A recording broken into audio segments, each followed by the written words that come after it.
ஐயா உங்கள்கிட்ட 50 சென்ட் இருக்குதா, கொண்டாங்க, இதுக்கு ஒன்றும் பெரிய நீதிமன்றம் கூட போக வேண்டாம், 50 சென்ட் வச்சுருக்கிறியா, எவ்வளோ காலம், இது உண்மைதானா, இதை பாருங்கள், பார்த்துட்டு 50 சென்ட்டா, 50 சென்ட்டுக்கு மட்டும் தனியாக ஒரு வழி வச்சுக்கிட்டுங்க, இது விளையாடி வருஷத்துக்கு ஒரு தடவை அங்கே கும்பிட்டுருக்கேன்.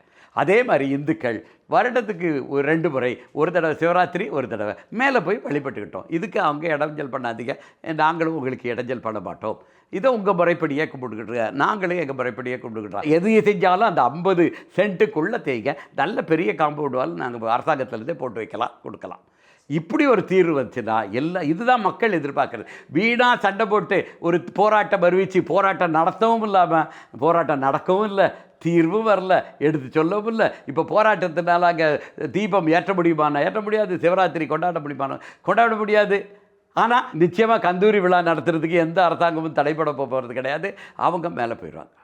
அப்போ இதுக்கு இல்லாமல் நமக்கு 2 நாள் அவங்க போகட்டும், இது ஒரு நாள் கந்தூரி விழா நிற்கக்கூடாது, எல்லாம் அந்த 50 சென்ட்டுக்குள்ளே வைக்க.